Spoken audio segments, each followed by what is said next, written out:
Okay. Hey, if you got your email for the agenda for today's meeting, you'll notice that the information that Keith gave us last week was attached to that email. So if you want to see that in written form, just go ahead and download that or pull it up and you can see that whole presentation. We're still needing volunteers for our Red Kettle campaign. That is going to be the week of November 13th through, it's actually, yeah, November 13th through the 18th. We have quite a few slots yet to fill, please. 2 hour, 2 hour schedule.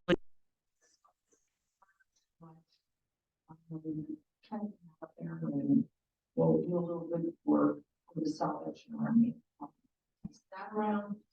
We're also around there are just a couple more spots for Santa Ana Green. So we'll be having that around also. Let's get that filled up and make Coach happy that we have that up to the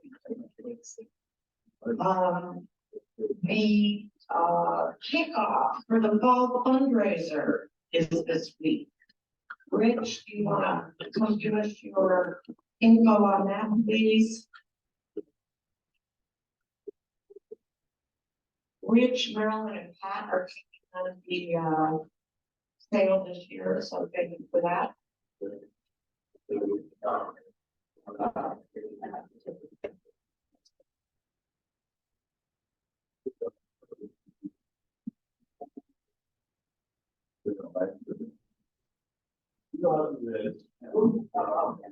I'm doing the love now. And I'm just speaking with Patrick about popcorn. He's going to handle that. Right, so Patrick. What's the same? Got a slight increase on the flower arrangement, which is a beautiful flower. Hospital does sub out in order for that property lady at the course. And she will guarantee us a turnaround. So their price went up, but we're going to keep the price to our members at $35 for them. It is really pretty amazing. So those are the two items that you can order an option B, which you really want to be giving a donation of $100 for people that want to mention $5, if you do think about it, if you the whole idea is $100 profit to the organization. So I mean you can just buy popcorn or you have and give it to the $100 profit, or you can mix it up with the popcorn. The bottom line is trying to do a $10 profit for each item sold. It goes back, as you guys all know, to our grants. So I have a snap sheet. If you do want to put down, you put $1 for your name and $100 next week. Or more. It's a good point. Brings up. Just not trying to get it, guys. So if you don't have one session for flowers and I have one session for popcorn. So I will start the sign-up sheet back. So that will start in front. And then on top of that, I think we're looking at this is Patrick. We're looking at the first Wednesday of December. Patrick is at the beach. You check up your people back for 10 days. So let's shoot for the first Wednesday because the prior Wednesday is Thanksgiving Wednesday for making The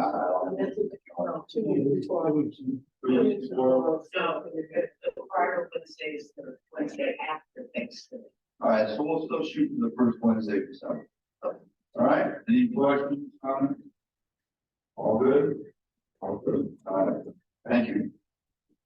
All right, thank you, Rich. Thank You can split that up if you need to. If you want to buy 5 popcorns, you just donate to the maker funds. Already getting that just to be sure to get those funds in. It's critical to the programs that we like to serve. So let's keep that going. As far as the bottom line properties and team counter, like Joe over here, I think last year we made $1,000. Let's blow that up. That number out of the park. 2 years ago we made like $6,000. Last year of course, Pat and I had things on the order around, and we got off the big start, so that's why we're starting to see the first one thing about it. Let's just blow that, and that's what I think Doug you go to speak up in ours, let's just blow that one out of the water. Oh, yeah, we're done. Good reminder, please write your checks out to Hudson Rotary Foundation. Okay, well, thank you. There will be board of directors meeting next week after the meeting. Anyone is welcome to go, but once again, we want all board members to be there to keep that. We've got quite a few things actually on Walson here right now. So you're kind of things to just go over, get some membership, discussions to have, and so really important representation. The foundation board of directors meeting will then be at the November 15th meeting. So the 8th for the board of directors, the general meetings, and the 15th for the foundation. All right, Kelly is going to talk to us a few minutes and give us a wrap up of the scout cabin. You want to say?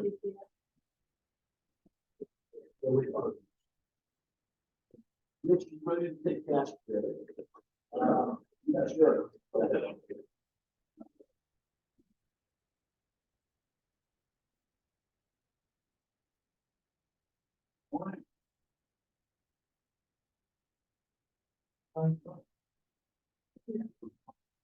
Waiting for James to.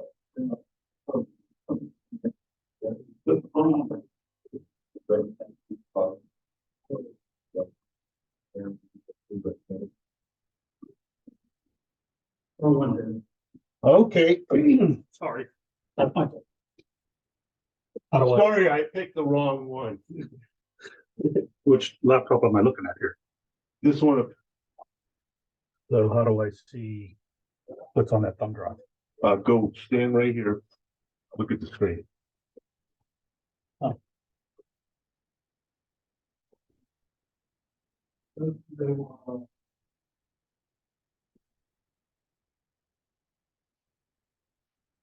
Speak into the mic, please. Go to the file, we're just writing.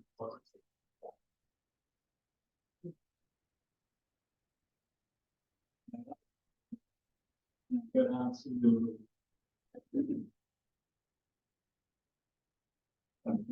Yeah, that one is, you were just there, here we go.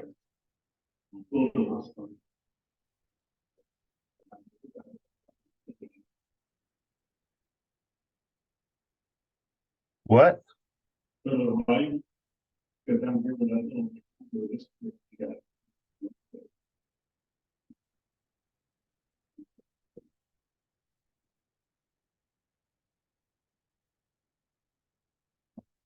What? Good morning.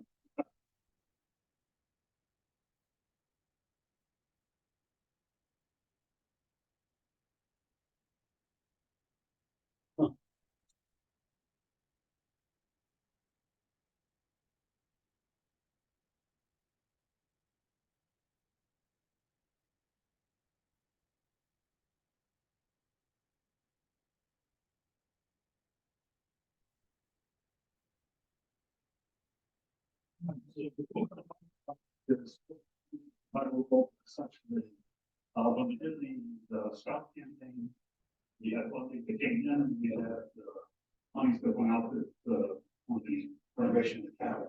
And I was going to share with you the numbers that we had. But before I do that, I wanted to thank a few folks. These people, this campaign is the largest campaign we've ever done. By far, you see the number that they some of our days. It was probably the most complex that we've ever done as well. Every day there was a problem. So, yeah, trust me, there was a problem almost every single day during this project. This project goes back to 2018 when it started. So before the pandemic. But some folks that I wanted to recognize because this couldn't have happened without their participation. The first was Evan McCall. I don't think Evan's here next month on the Zoom thing. Evan created the website In that website, you could tell what it was, and you could see the timeline of the project. So people that wanted to know what it is that you're doing could easily go find that. But most important, you could donate money on our website. And the amount of money through that website, it looks at just about any money we've ever raised. So, it was integral to us getting to where we need to be, and it was just put away. And Evan, I think, was the very first person to donate to the cabin because of this contract. Second person I wanted to thank is Jay Clark. Jay was the advertising / marketing component to this. And if you were onto the website, you'd see it. But Jay kept the community kind of, very much informed as to what the project was, which was extremely important. And then as the progress was going on, he kept them kind of informed as to what was going on up until the dedication day, which was all Jay. So Jay, come on up here for a second. You have nice looking on with us. Yeah.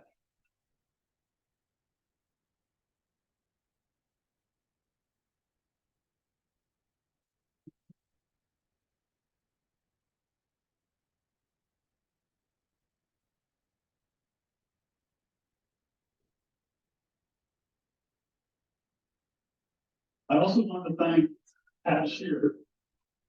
Pat gave us a place to be that seems kind of not significant as you might think. But we started meeting before a thing called a pandemic. Then all of a sudden this whole pandemic thing popped up.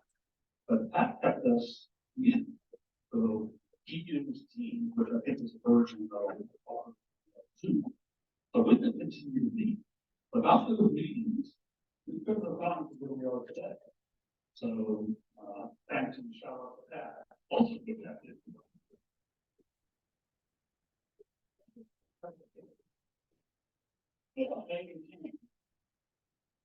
We would not have been able to get this done anyway. Oh, here.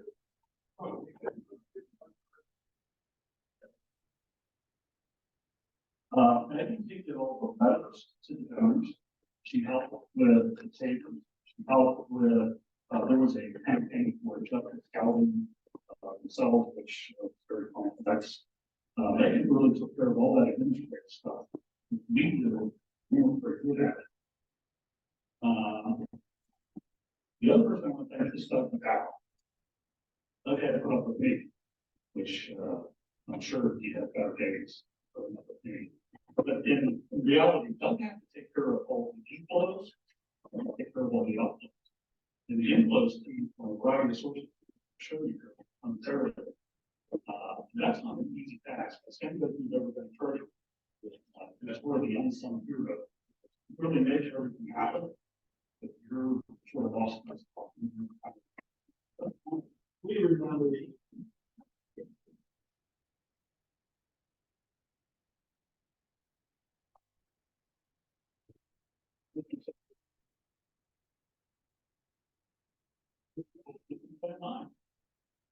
yeah.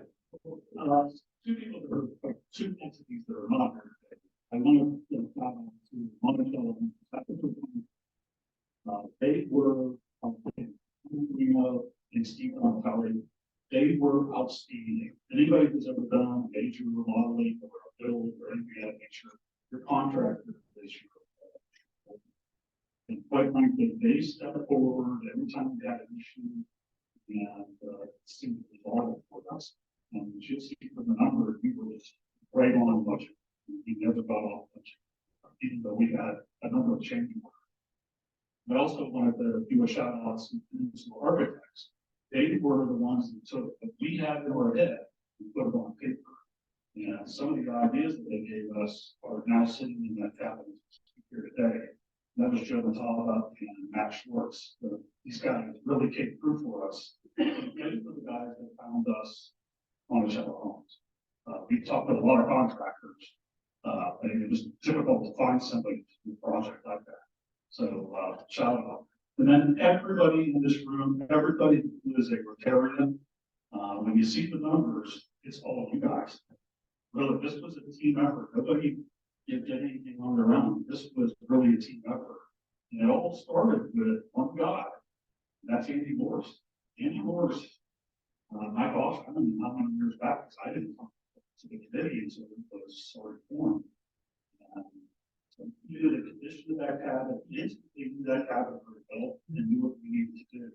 So really a shout out to Andy, because Andy was the guy that started this thing and finished it. I think we could all be proud. Now into the cabin, go. You'll be quite surprised. All right, if we can get to, yeah, right there. One brick below it. Okay, can everybody see those numbers? So I did 6 categories. The other category I always throw in over months and problems and sort of patient value. But I'm going to go from left to right. So Francis Scouting was anyone that was a donor that did not necessarily have a specific tie to Scouting. So in this audience, if Pat Shear and say Andy was here, and they donated money to the cabin, they would show up in Scouting because they're affiliated with Scouting. And if any of us, and the rest of us gave, we would show up in Friends of Scouting. Friends of Scouting, we had a goal of $25,000. We raised almost $68,000. Wow. We blew that out of the water. And these monies came from far away. We have a Rotarian who passed away. His college roommate read about the cabin, was inspired to donate money on behalf of this Rotarian and sent us a check. Believe it or not.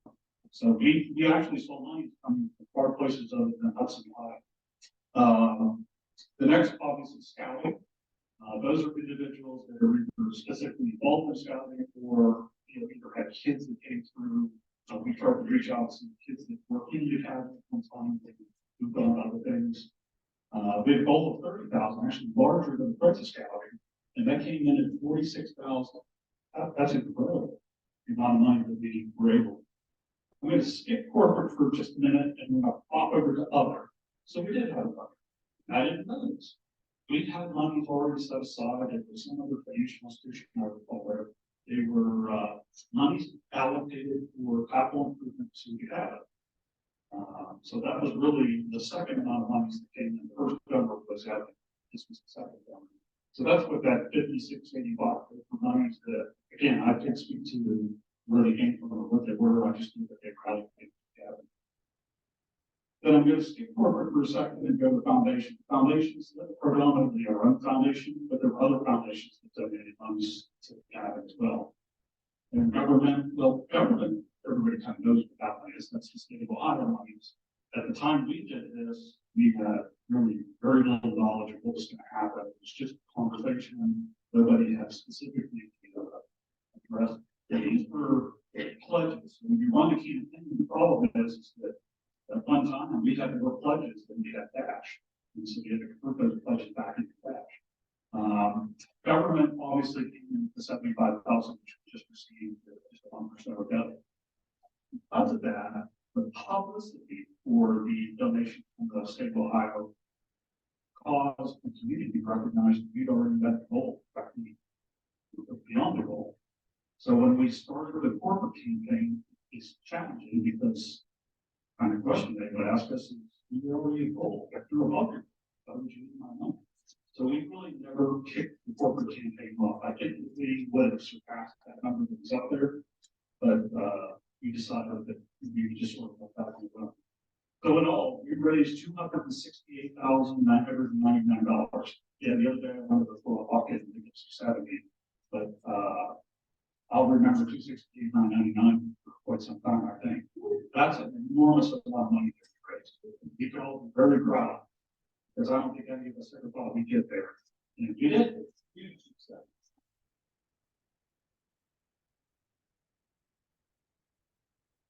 Hey, how do we spend it? That's the easy part. You can hit the last slide. Okay. All right, well, obviously, the bulk of it went to the renovation itself. The contractor we had with Monticello was $76,000. We were kind of right there. You did have the most significant change order that we did was moving the service power from the west side of the cabin to the south side of the cabin, which also complex, but there were some kickbacks along the way. But that's where the bulk of the money went. It went actually into the structure itself. The second largest amount of money went to soft costs for architects, engineers, permits, things of that nature. I think originally when we started this, that number seemed high, but actually now that I've had conversations with other contractors, that number seems to them to be spot on. That's where it should be. So that was $27,000. I don't know if you guys can see these. 175 is the construction cost. The next largest was the pavers. I hate pavers. I will never be paving in my life again. I have to buy the wrong paver. Ready? A lot of costs. Pavers took up about $10,000. The next largest was the landscaping. There had never been any landscaping with this cabin, just my knowledge, ever. And the landscaper that came out to do it did the right job. They took out a lot of turf and replaced it with soil. So that what we put down there, there were also rain barrels at the end of the cabin on the south side, so that we could water all these plants in the summer months. So that was $5,800, and then the final was $4,000. That was for advertising. So the cost of the campaign itself, ads that were in publications, things we did in the dedication, printing, a lot of printing of various items and things of that nature. And then so the total usage was about $223,000. So, any questions? So we're in. Well, we're in. I think we'll probably talk about on the 15th. And anybody who want to be there on the 15th, or their input on the remainder, should be Hudson Rotary Foundation meeting. At least now, we certainly want to hear from everyone. Any other questions? The largest thing we've ever done as a club, and I think just for my we got to think how we're going to do this over the going forward. It's on the south green. Everybody knows what it is now. The scouts come one day a week during the school year. Back comes one day a week during the school year. We will be having licensing on the green this year in the cabin, but we've got to think of ways in this to make this Rotary, and so that people in the city of Hudson, that's where that into Rotary.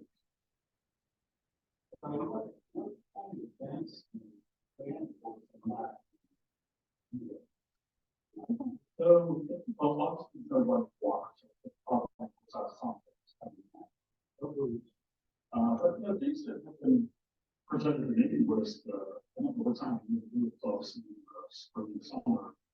The tour they do with the flowers. You open it out for that.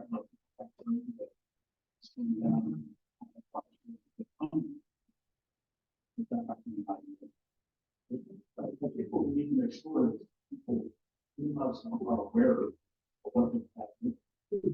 I think up until the time of Brexit, I think most people didn't know what's there.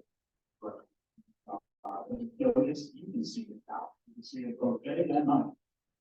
Pretty well lit up. And now it looks for them. Yes. And I think it is on the website. Sorry. Yeah, so ACTV was Jay's question. They did, I think, 3 videos, my brother, on the cabin. You can go to their website to see them. I think Evan put them on ours as well. I let him on look. One is just Christina relative to the grant that came from the state of Ohio. And then there are 2 separate ones. One was the day of dedication, and the other one is they filmed this progress all throughout the renovation and then kind of pieced it all together. So Leonard did it for us. It is fantastic. You know, when you watch it, it's, gives you goosebumps. Any other questions? Kelly, can I give, Keith this dollar that make our county figure 269,000? It helps. I mean, I thought about it, but you know, I actually give it up. But I mean, it's, No worries about it. And Doug, I'll report that as the last one. Even number. So 270, guys. I hear 271. 272. All right, guys, thank you very much. Kelly, I think it would be really One Scouts, maybe even weather gets nice, then, you know, like Rotarians out. Maybe we can sponsor one to do that. Or something with kids, so. I keep hearing about these Dutch ovens all the time. What do you know about these Dutch ovens? I didn't know as to how long or what time because of the lack of facilities there.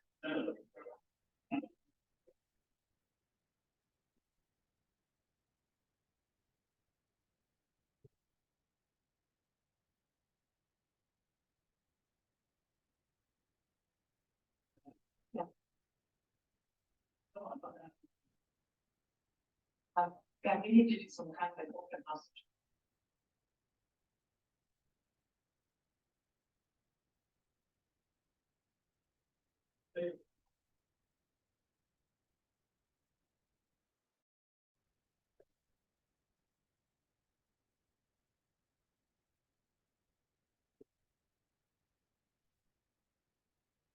Could you use the microphone, please?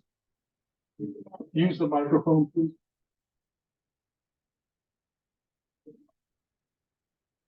I think they wanted to probably fund. I'm not mistaken, for the location. Probably.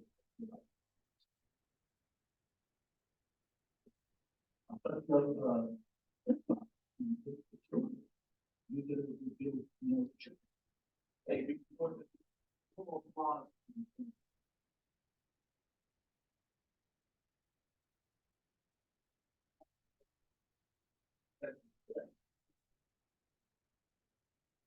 You know, this is a lot of those.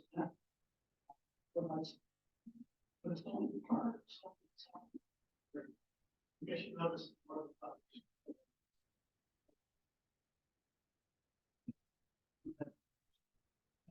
All about.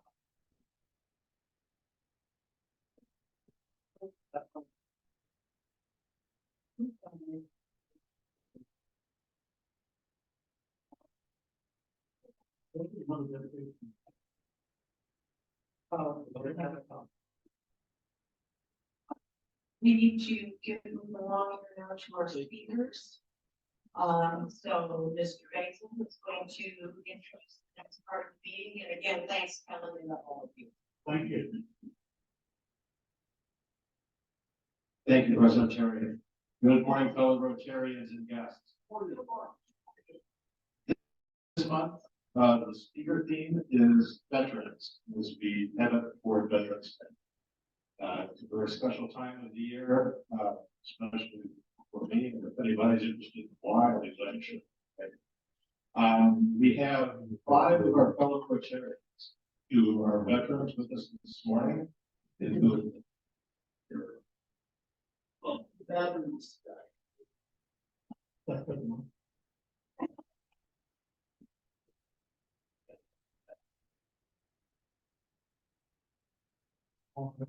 Who have agreed to share a little bit about their experience, branch they served in, what they did, why they served, and so forth. So, before I bring them up, and Bill Tobin, let's go ahead. Bill, would you like to come up?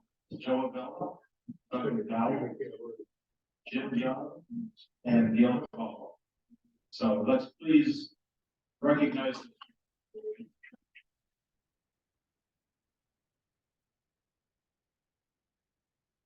And while we're on the way up, are there any other Rotarian members who are veterans with us today? Ralph is here. Ralph, yeah. Thank you, Ralph. Any guests? I know Oh, yes. Lieutenant Colonel. I think it's Lieutenant Colonel. Okay. Yes, sir. And so if you please stand. Bernie and Ralph. Thank you.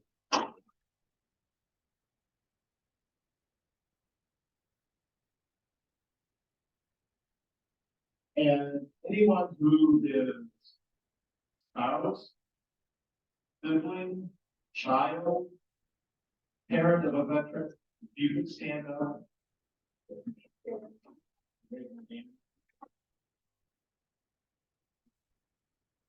And I think that shows a little bit of the impact and connection that we all have to uniform service. Yeah.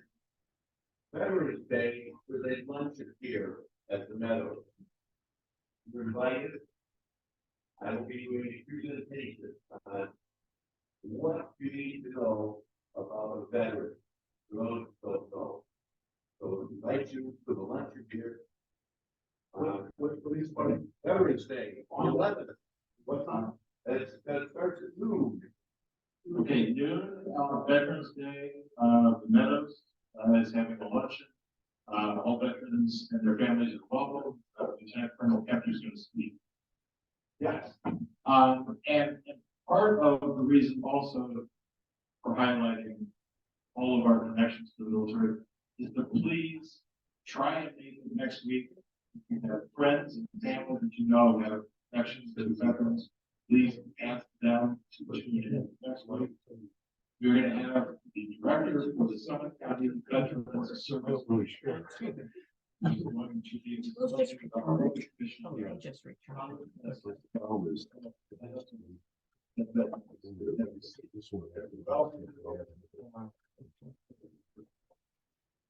So with that, I am going to turn this mic over to our veteran members and let them tell a little bit about their stories. I was looking for my, that would be the veterans, so I mentioned it, the lady was checking me out, she said, well, next one, what service are you in? So I was looking for the lady. And she said, thank you for your service.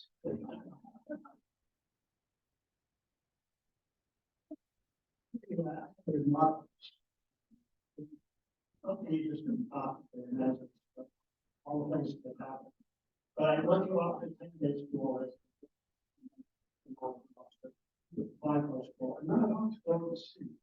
You would not be on the story. I always want to be on the story. I don't really know how much.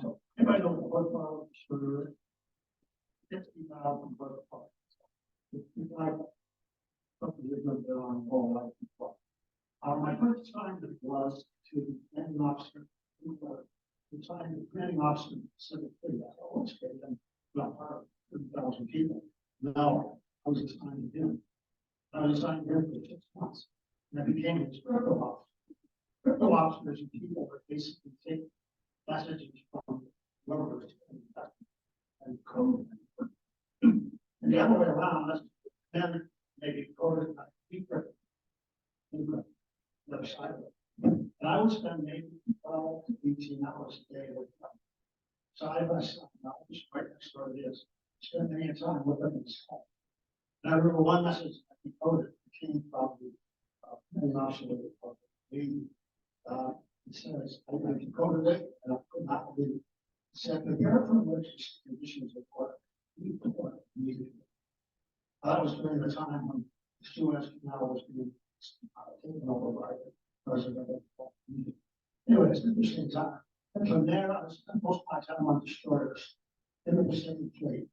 We got an awful lot of time on Australia, Japan, and all over the Pacific.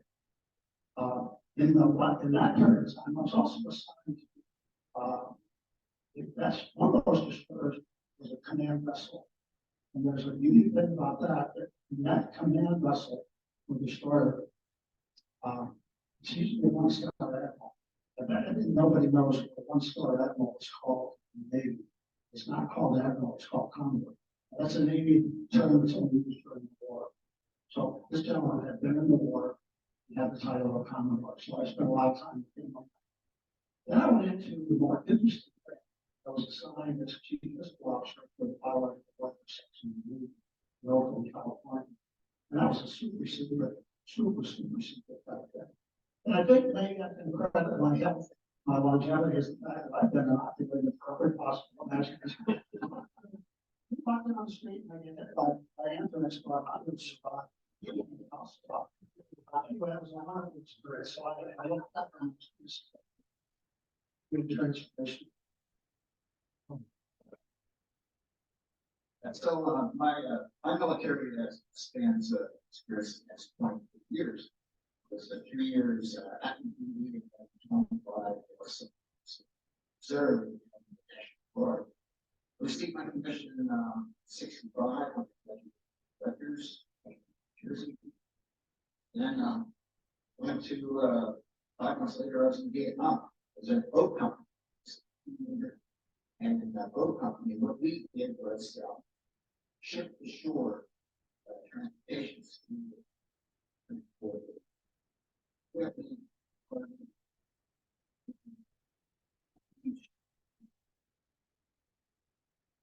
So that's what I did. I spent a couple of years in Fort Dix, and I went to National Guard, and had a number of commands, and retired as a lieutenant colonel. Early times.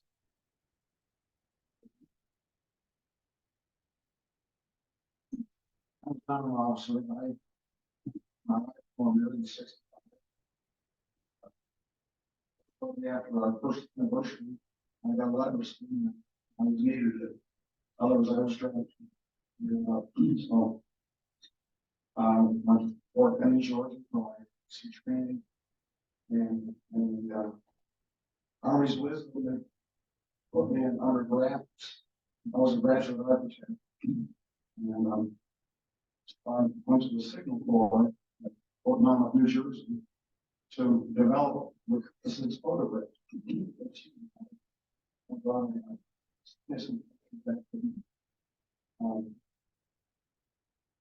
However, most of your AIT was 8 weeks.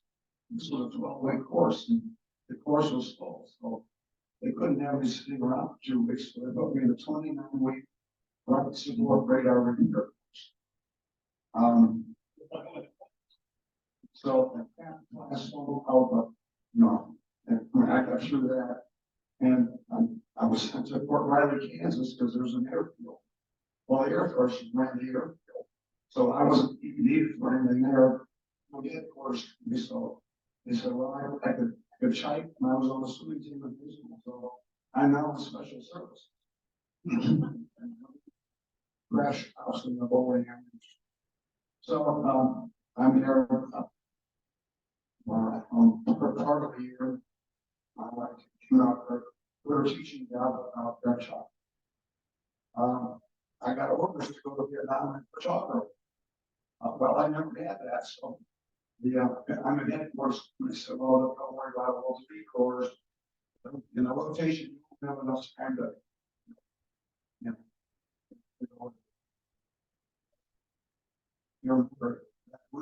that's 10.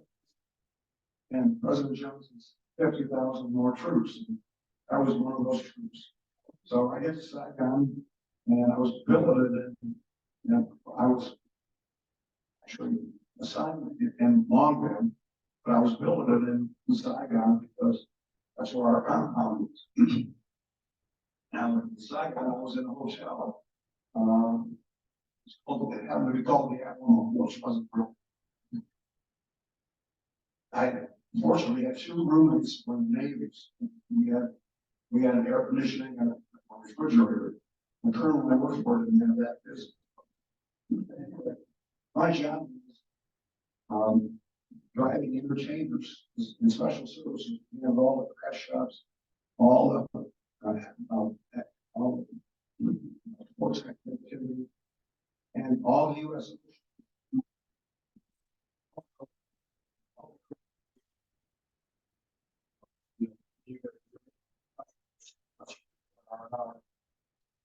all those So I was there 6 months. There, I was only there 7 months. Fortunately, because broke in, she was like, what do you think? You broke into the airport.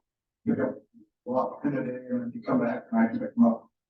And anyway, I was in spec 5. And yes, the good thing, I ended up coming home. Yeah. Thank you, Chris. I was in the city. I served the general agency of law.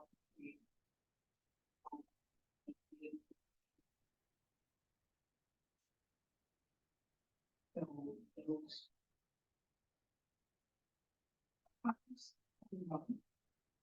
But the camaraderie we had with, that about the family,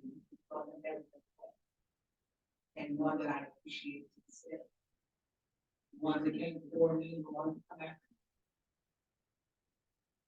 Love my time in the military. I started out as a field lab technician, field assistant, got over, became a diesel repairer, began with power generation, and learned how to teach others to do that job. And we had these security clearance because I got attached to rapid deployment units. Not about, but he's one of this. So I had the fortune to be under General Abrams and General Love. And I call him my military father because, to this day, that love that lineage I come back to and call it up by me from just growing. I formed an Army Soldier Show. Is my new career.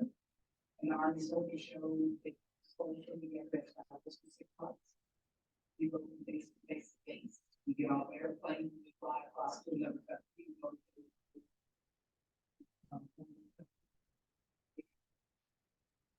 Stage out, we strike down, what it's all done. We perform for those soldiers and not big way, not down. We're in remote areas that there is no problem. Like when you're in Korea, you can't go home, it's not a police station, take it back. So that connectivity is very important.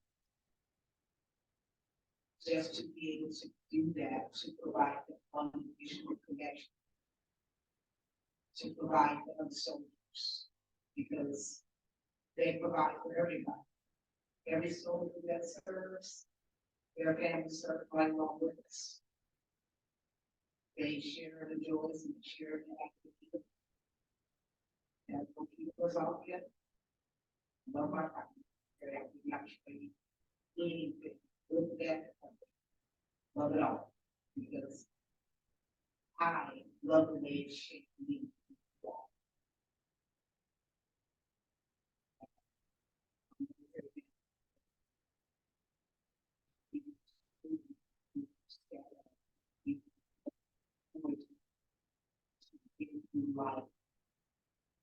Like see the positive.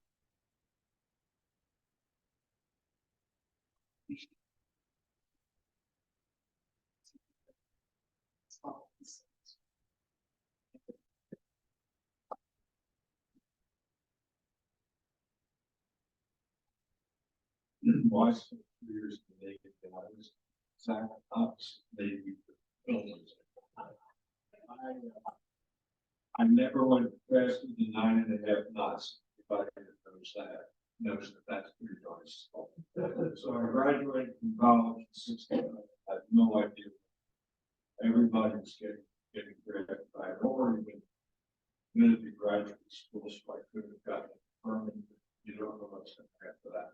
And so I had always envisioned the idea of being a naval officer on a ship. So I had a misguided, glorious idea of what it was, but I was pretty glad that I did it.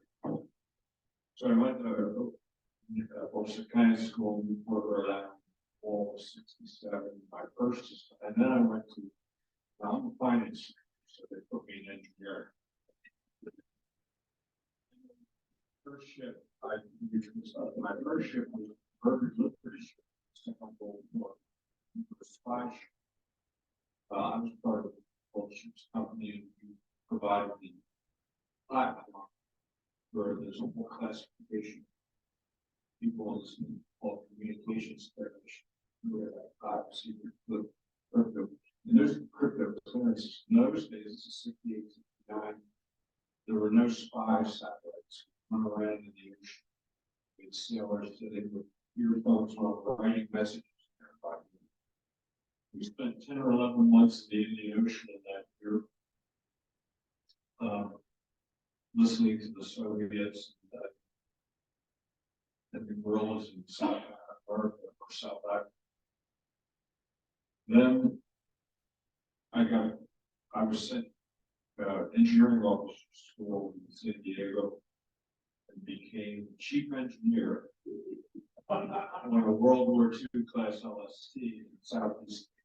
We spent the year steaming because they didn't have any ships. They didn't Yukon River. So we provided logistics and support in the Yukon River. And I ended up being one of the 2 officers on the bridge that ran and conned the ship through transit the Yukon River. The whole 3 years, there's so many times I didn't like it. I was separated from my new wife for those 3 years. But I knew it was worth it someday. And it was worth it someday because it taught me so much. And then I went back to graduate school because you get out 90 years early. And it taught me so much more than I ever learned in graduate school. But what I really learned was how to handle people. And you can always tell in corporate America, anybody that had been in the military knew how to treat people. And what you learned in the military very early on, even your senior list, needed only a list of guys being to have your back. You had your back the same way. That I never got. That was too bad. And it did so much. And I've always been a fan of it. So I wanted to and invaluable.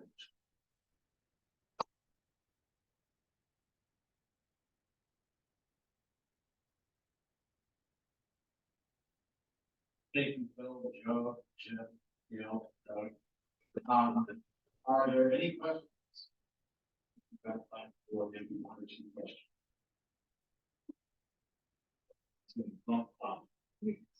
Did anything about siblings or parents or family members that were in the military?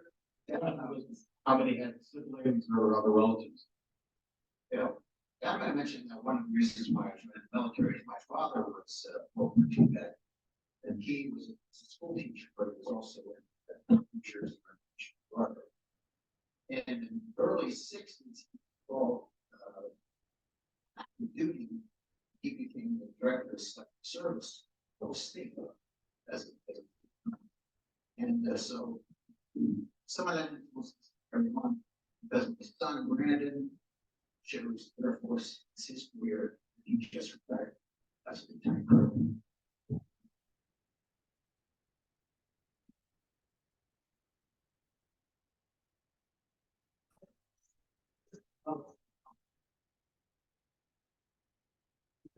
During the war,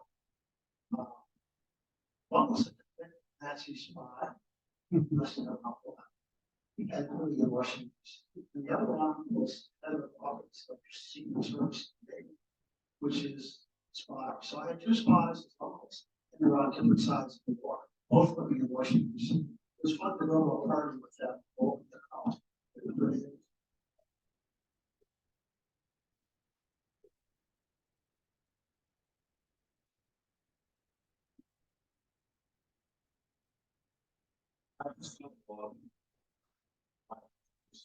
Actually, before I knew him, when he graduated from high school, he knew that he wasn't ready for college. So unbeknownst to mom and dad, he went to the Navy as a enlisted man and became a radio tech up on the bridge of one of the aircraft carriers. Then he went back to college. He went to college first after he got out of service. And I went back to graduate school. having been in the military for 2 years and going back to college is a maturing experience. And you actually go to class and you get up and you work every day. And school is so easy compared to not working. Okay? Thank you very much. Each and every.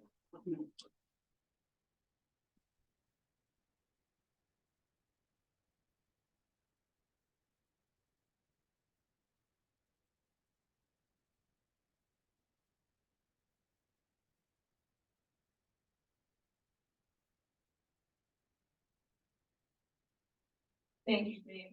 Nice presentation, and thank you to all of you that participated in the support of our country. It's an important endeavor, so thank you. We still have a couple spots stand on the green that are critical. One is set up, and one is tear down. We have lots of apples in the middle, but we need some help on set up and tear down. So everybody's got some time prior to the night on December 2nd. Father Joe was signed up and helped set up, so he'll need some assistance. And then for the tear down at the end of the day. So think about that if you have a little time signing up for that.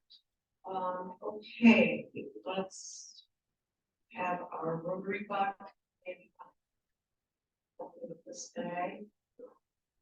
Okay.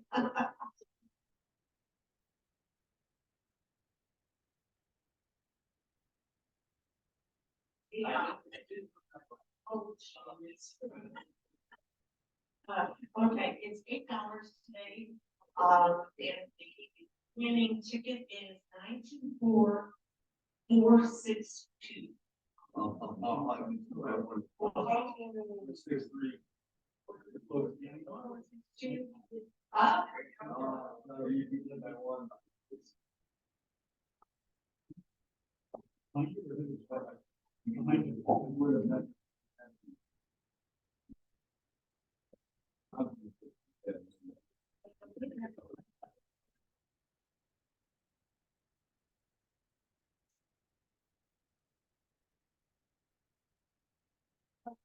Today, that's not black.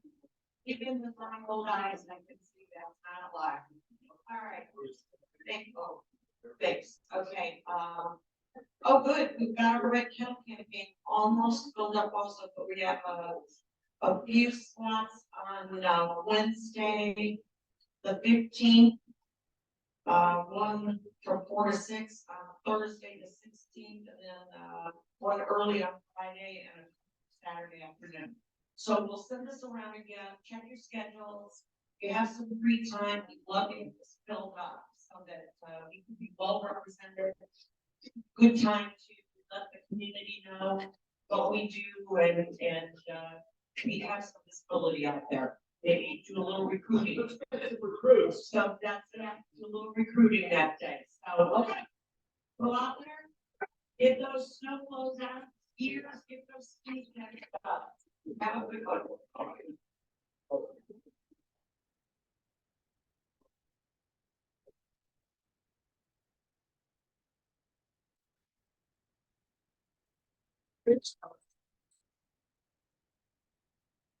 Oh, yeah, that's what the